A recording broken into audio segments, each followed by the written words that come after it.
جو دہشت گرد ہوں یا ڈاکو ہوں یا چور لٹیرے اس طرح کا جو ہے نا وہ ناکہ لگاتے ہیں وہی لگا ہوا تھا، تو وہاں اس نے گاڑی روکنا مناسب نہیں سمجھا، پھر اس کو فائر لگے۔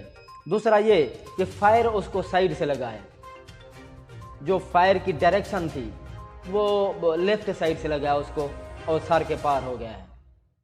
جو ونڈ سکرین تھی اس پر بھی جو فائر کے نشان تھے، جو نکلے ہیں ونڈ سکرین سے فائر، وہ بھی اس پر بھی نشان تھے، اور ایک گولی جو ظاہر ہے جو اس کو کراس کر کے گزری ہے وہ اس کی جو ہے نا موت کا سبب بنی ہے۔ لیکن اس سے کئی قسم کے سوالات اٹھ چکے ہیں۔ ایک تو وہ بک جاری کرنے والے تھے، مختلف قسم کی کڑیاں ملائی جا رہی ہیں۔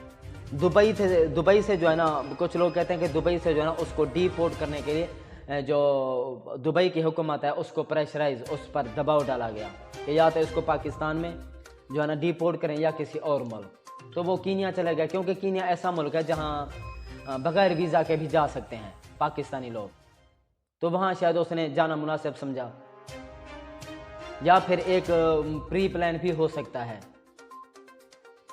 کہ اس کو جان بوجھ کر جو ہے نا گائیڈ کیا گیا ہو کہ آپ کینیا جائیں، کیونکہ وہاں وہ جو کنٹری ہے وہ لا لیس کنٹری ہے، وہاں کوئی قانون کی پاسداری نہیں ہے، کوئی قانون توڑتے ہیں اپنی مرضی سے جو ہے نا، کوئی دہشت گرد اس قسم کی کاروائیاں بہت زیادہ ہوتی ہیں جس طرح کی عرشہ شریف کے ساتھ، کیونکہ اب وہ تحقیقات بھی نہیں کر رہی پولیس۔ تو یہ ایک پاکستان کی جو صحافت ہے یہ ایک بہت بڑا خلا پیدا ہو گیا، جو ہمارے نزدیک یہ کبھی بھی یہ خلا نہیں بھرا جا سکتا۔ پاکستان کی صحافت کا بہت بڑا نام، حق اور سچ کی بات کرنے والا اور اس پر ڈٹ جانے والا نڈر صحافی، جس نے ملک چھوڑنا مناسب سمجھا، لفافے قبول نہیں کیے، اپنے نظریے پر سودے بازی نہیں کی، اپنے موقف سے جو ہے نا وہ نہیں ہٹا۔ ریجیم چینج آپریشن جو کانفرنس تھی اس میں اس نے ایک بہترین موقف پیش کیا تھا، اس نے ایک پروگرام کیا تھا جس میں اس نے سوال اٹھایا تھا کہ وہ کون تھا جو پاکستانی سیاست میں اس سوال نے ہلچل پیدا کر دی تھی، اور اس سوال کا اب آج تک کسی نے بھی جواب نہیں دیا، اور نہ کسی نے کوئی جواب دینے کی ہمت کی ہے، نہ کسی کے پاس کوئی جواب تھا۔ کئی قسم کے وہ سوالات کھڑے کر گیا ہے، اور اس کی یہ حق گوئی ہمیشہ ایک صحافت پر، آزاد صحافت پر ایک بہت بڑا جو ہے نا اس نے سوالیہ نشان چھوڑا ہے۔ لفافہ صحافت پر بھی اب ہماری سمجھ میں آیا کہ یہ صحافی اکثر لفافے کیوں لیتے ہیں۔ اغوا ہونے کا ڈر، تشدد، custodial torture, physical torture, hard where کو چھیڑنے کا جو رواج چل پڑا ہے، ننگا کر کے ہارڈ ویئر دیکھنے کا جو رواج چل پڑا ہے، شاید اس سے بھی کچھ لوگ ڈر کے جو ہے نا وہی لفافے قبول کر لیتے ہیں، لیکن ایمان پر سودے بازی کر لیتے ہیں۔ لیکن وہ شہید، اللہ پاک اس کے درجات بلند کرے، اللہ پاک اس کے جو لواحقین ہیں ان کو صبر جمیل عطا کرے، اللہ پاک عرش شریف کو جنت الفردوس میں اعلیٰ مقام عطا کرے۔ لیکن کیا وہ واپس آئے گا؟ لیکن کیا جو اس نے سوالات چھوڑے ہیں اس کا جواب کوئی دے سکے گا؟ کیا جو اس نے بک ریلیز کرنی تھی وہ ریلیز ہو پائے گی؟ اس میں کس کس سیاستدان کا نام تھا؟ اس میں کچھ ہو سکتے ہیں کہ کچھ شواہد ہوں، وہ اب بک ریلیز ہوگی یا نہیں ہوگی؟ ایک اور کانفرنس ہوئی ہے جی عاصمہ جہانگیر سے متعلق۔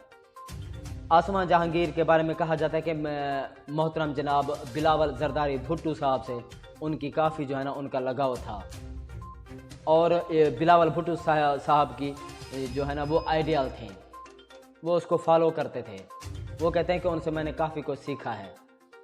اس کانفرنس میں بلاول صاحب نے ایک متنازعہ بیان دیا جس پر اداروں کو سوچنا چاہیے اور کارروائی کرنی چاہیے، نوٹس لینا چاہیے، کیونکہ عاصمہ جہانگیر زیادہ تر جو پوائنٹ ہٹ کرتی تھی وہ ہمارے جو ادارے ہیں، پاورفل ادارے، مقتدر ادارے، ان کو ہٹ کرتی تھی نام لے لے کر، اور اس طرح کے الفاظ وہ عاصمہ جہانگیری بولتی تھی کہ ڈینجر ڈفر، یعنی کہ وہ اسٹیبلشمنٹ کو مخاطب کرتی تھی ایسے الفاظوں سے۔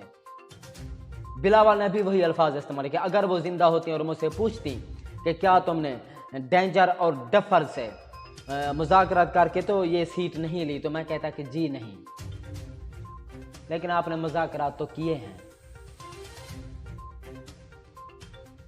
آپ نے نہیں کیے۔ لیکن وہ ڈکی میں چھپ کر کون جاتا تھا برقعے پہن کر؟ وہ کیسے مذاکرات کرتا تھا؟ اور برقعہ پہن کر ڈکی میں چھپ کر جانے کی نوبت کیوں آئی؟ وہ کیسے چھپ کر جاتا تھا؟ اور جس مقام پر وہ اب ہے، کیا اس میں جن سے مذاکرات کیے جاتے تھے وہ انہی کا کردار ہے؟ تو پھر یہ آپ کی کرسی بھی انہی کے مرہون منت ہے، تو پھر اب ان کو آپ آنکھیں دکھاتے ہیں، ان کے خلاف بیان بازی، یہ تو پھر اچھی بات نہ ہوئی۔ منظور پشتین نے بھی خطاب کیا ہے، وفاقی وزراء بھی اس میں شامل تھے، سب نے وہ بیان سنا ہے، وہ خطاب سنا ہے، تقریر سنی ہے منظور پشتین صاحب کی۔ دیکھیں، منظور پشتین کے کچھ مطالبات ہو سکتے ہیں، جائز بھی ہو سکتے ہیں، ناجائز بھی ہو سکتے ہیں۔ جائز پر بات ہو سکتی ہے، ناجائز پر بھی مذاکرات ہو سکتے ہیں، لیکن ناجائز مطالبات مانے نہیں جا سکتے۔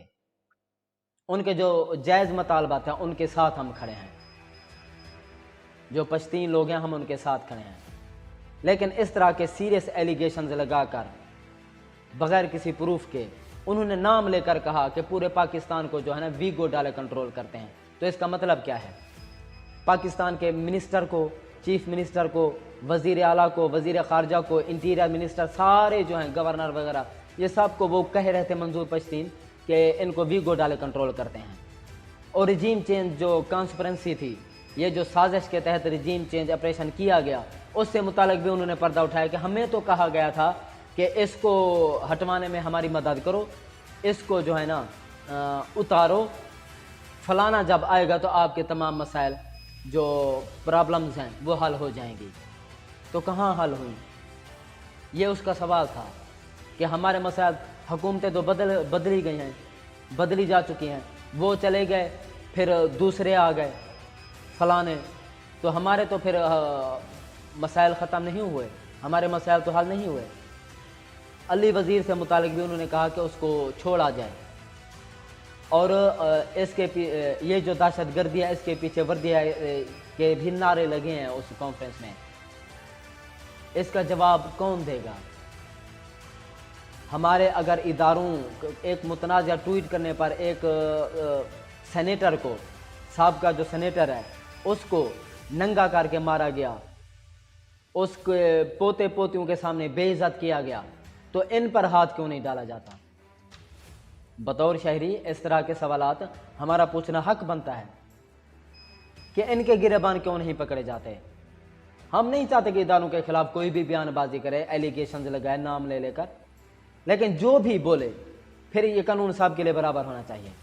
پکڑے منظور پشتین کو، پکڑے مولانا فضل الرحمان کو، پکڑے جاوید لطیف کو، پکڑے پرویز رشید کو، پکڑے ایاز صادق کو، پکڑے بلاول بھٹو کو، پکڑے زرداری کو، پھر اس طرح ان کو بھی ننگا کریں، فزیکل ٹارچر کریں، ہارڈ ویئر کو چھیڑیں، ان کو بھی کسٹوڈیل ٹارچر کا نشانہ بنائیں۔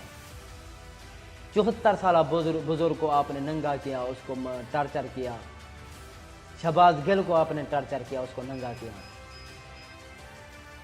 یہ کیسا رواج چل رہا ہے پاکستان میں؟ یہ کیسا طریقہ انتقامی کارروائی کا؟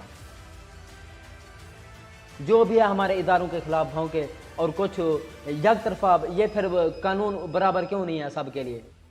ان کے خلاف بھی کارروائی کریں۔ پھر ہماری اپیل ہے اداروں سے، نوٹس لیں ان جیسوں کو جو کردار ہیں، اور جو بھی رجیم چینج آپریشن اس سے متعلق بھی تحقیقات ہونی چاہیے، سائفر سے متعلق جو بھی ملوث ہے ہارس ٹریڈنگ میں یا جو بیرونی مداخلات ہے یا سازش ہے، جو بھی اس میں ملوث ہے اس کو جو ہے نا سزا ملنی چاہیے۔